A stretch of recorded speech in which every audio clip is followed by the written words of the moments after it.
When you think supercar, what naturally comes to your mind is Ferrari, Lamborghini, maybe even Pagani. What about Ford? Stay right with us. We got a special episode for you.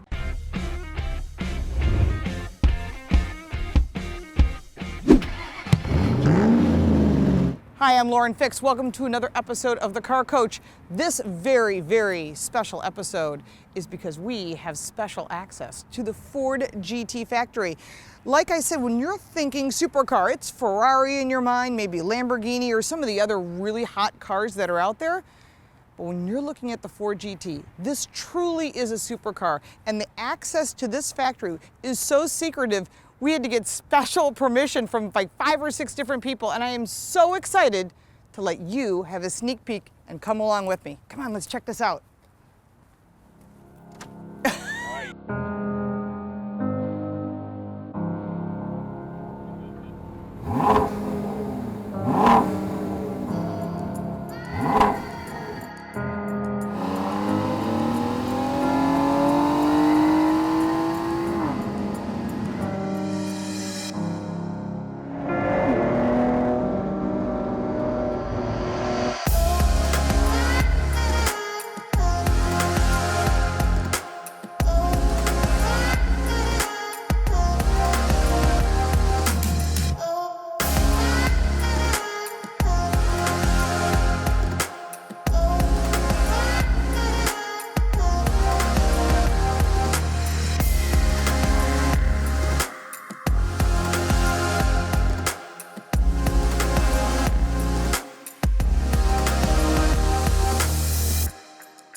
This is a really special opportunity, and I'm very honored to be here with Pierce from the Ford GT program. And you have like the coolest job under the sun. Coming in every day, getting to stare at supercars, it's a tough gig. Yeah, it's a tough gig that I'm sure all you would like, because I would like that job as well. So this facility is, all the cars are built here. They're all hand built here. Yes, every single car will be built at this facility. For Multimatic in Canada. Correct. This is really a great opportunity. I'm really glad that we have this opportunity to share it with you, because getting one of these cars is very difficult. You ready? Can we go back and see? Of course, let's go. Let's go. So this is our assembly floor. This is pretty impressive. So we have 9 different stations. We're going to start over here at station 1. Okay. We're going to work in a horseshoe shape and end in station 9 on the other side. So how many cars are you building a day here? 1 car a day will roll off on assembly line, and we work like a train. Wow. 1 car moves, they all move. So all the components are being shipped in, or are you producing every single thing here? Most of the components are shipped in, and we're doing full assembly here on site. So we have the 9 different stations here, where we're going to bring out a bare chassis starting in station 1, and we're going to separate the rear substructure. It's going to be put into sub-assembly. They're going to start putting together the gas tank in station 1. They're going to put together your pedal box and some of the front suspension components. In sub-assembly, they're going to be putting together the suspension on the rear brakes. They're going to start fitting the rear wing as well, and they're going to be putting together the powertrain in the middle, mating your engine for your transmission. So as we go around the corner, we've got all the engines on. What happens as we go around the bend here? As we go around the bend, we're going to be putting in wiring harness. We're going to start assembling some of the air conditioning. Interior will start to go in. We're going to do a test on the engine, on the wiring harness, make sure there's no faults before putting on any body panels. We've got a lot of steps involved, a lot of pieces. So it's at this point in station 6 that we're actually going to do a full startup of the vehicle, do a system check. Wow. This is where most body panels will start to go onto the vehicle. So this is what makes the supercar. It's hand built. Everything is made sure it's just perfect. We're approaching station 9. This is where a vehicle is going to be pretty much complete and ready to go to end of line. This is when your heart starts going, oh my God. When can I drive? When can I drive? Sure, whoever gets to test drive these vehicles feels the same way. Fortunately, we don't get to road test them here. That is all done by mechanics, whether it be on a dyno or on a 4-post shaker. Wow. First road test is done by the owner. It's a piece of art. It is. Every bit about it. You start pulling apart just little features on the headlight. It's jewelry. So this is where the final inspection happens by our Ford engineer. They're going over the whole vehicle, checking for every little detail, making sure it's exact. So, I hear this vehicle's going to Buffalo, New York. I'm not allowed to say at the moment. It is. So he's actually investigating and checking out every single piece and part and color. So it's a full quality control. There is a lot of little specs on every little gap around the vehicle. Every panel needs to fit perfectly. The headlights that need to be perfect. The interior, making sure there's nothing wrong with the leather, right? It's an overall inspection to make sure it's perfect. Maybe catch Ryan off guard here, see if he slips. Okay, that's the test of the horn. Yes. Okay. And not just one Cosmetically? Ford inspection, it actually goes through a Multimatic internal inspection before this. So they will get everything perfect. This is the Heritage. This is a very limited production. It's 1 year only. Can you give us just a little overview of it? Because this is pretty exciting. Because people always ask, what's the significance of 2? Which I know, and I know you know, but we'll just do a quick recap of the significance of 2. In 1966, Ford went to Le Mans and they won. Right? This is bringing back the 50th anniversary with the number 2s, the silver stripes, the nice colored gold wheels, the blue seat belts. They're trying to bring back the heritage. Yes, but this is the year that Ford beat Ferrari. It was huge in 1966. It's built to be driven. It is built to be driven. Don't park them, drive them. That's No what way Carol you can Shelby resist. always said, drive them. It'll go through any rework necessary and then get a final clean before being put onto a truck and delivered to its new owner. Wow, and we're gonna have to check out the whole Concierge Delivery as well. It's quite a special process. Yeah, I see that. And just the hand building of this vehicle shows how special this vehicle is, and that Ford was able to produce an amazing supercar again, because they did it in 05 and 06. But I have to say, this is even better.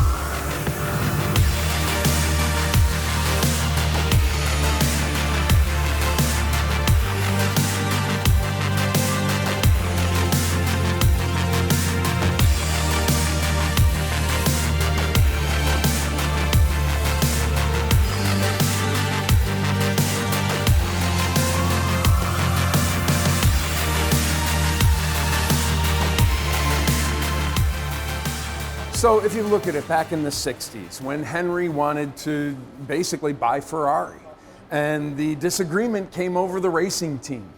And the story goes that Henry and Enzo communicated non-verbally, and Henry came out and said, you know what, we're going to come back and we're going to kick their butts.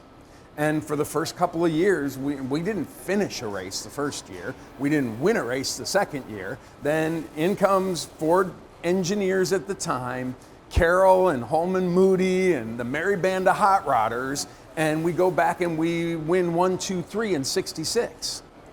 In that year, Edsel was there with his dad, and 50 years later, he got to go back and enjoy that same first place victory from Bill Ford and Elena and Henry and Edsel and the entire Ford family. This is a huge passion point for them and something that they were so glad to share in the success for the engineering men and women and the race teams accomplished in 2016.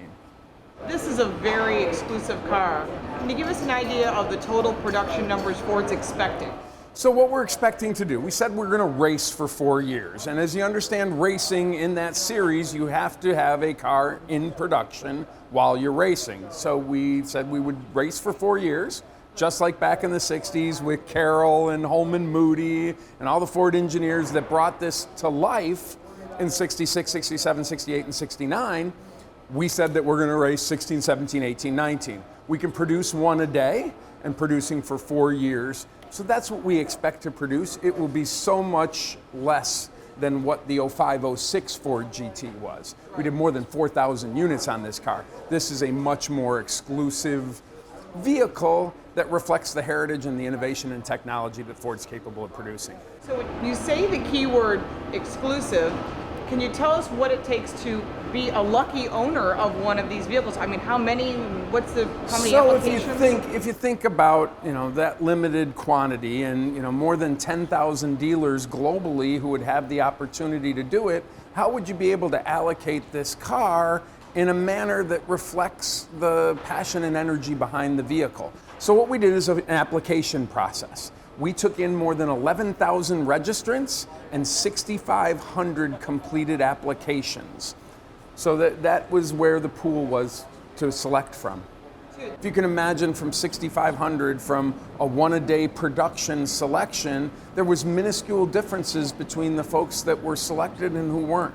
but there was a common thread between it. If you think about it, 66 through 69, we did approximately 100 cars, 450 of which exist today, right? Stealing a gas tank from one of the race cars, and I built my car. In 2005 and 06, it took us more than 40 years from the 60s to do it. If it takes us another 50 years to do another program like the Ford GT, we need that car out in the public. And we need it in people's hands who would care about the vehicle. Take it to the Cars and Coffees, not just the big shows and like your big Barrett-Jackson events, but to your local Cars and Coffee on Sunday. Those people who love the car, want to share their passion and energy that they have on the vehicle, those were the people we were looking for. Now, we were looking for Ford owners and Ford GTs. If you went through the application, you could see the question. Some people took more than 2 hours to fill out that application. That provided us the opportunity to look and see how we can carry that innovation and passion and that technology into the future.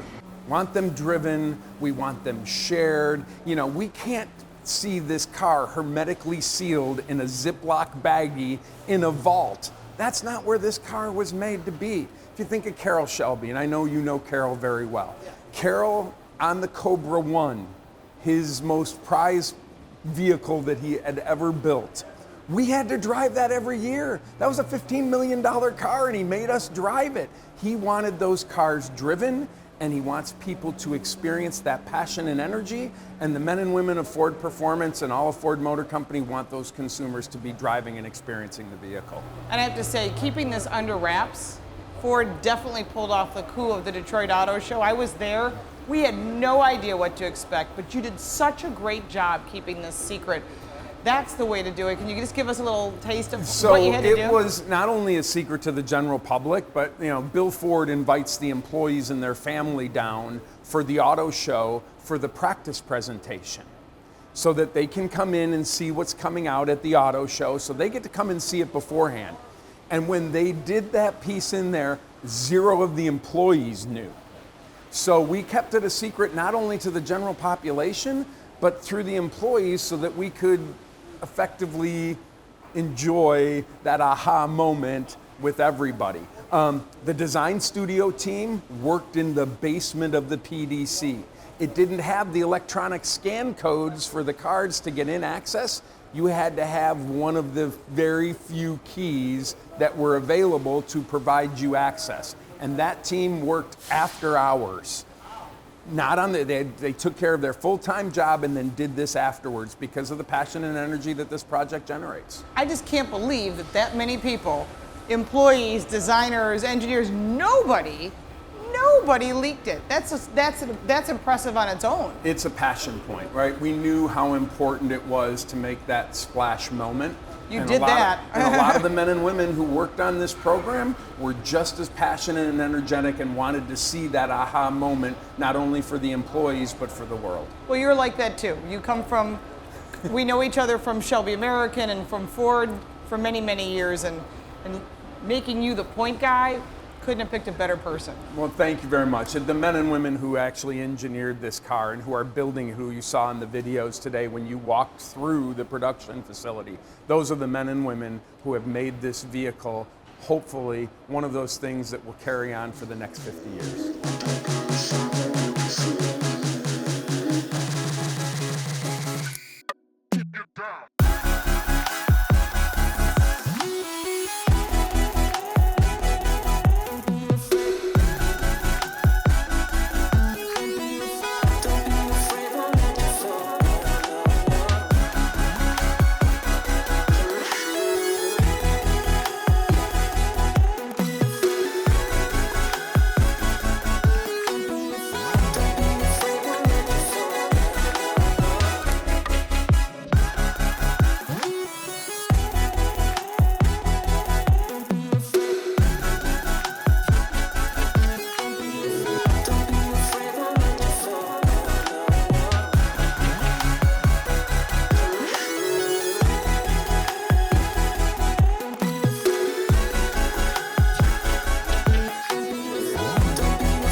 quite an exciting procedure.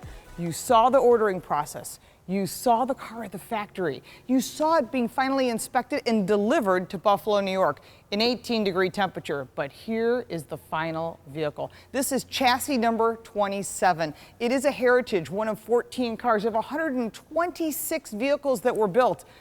And yes, it's here in Buffalo. Unfortunately, it won't be able to be driven till the spring. So it will live in the Buffalo Motor Car Museum and the Pierce Arrow Museum until spring. In the meantime, if you're excited to drive it, it's like the kid at the candy store.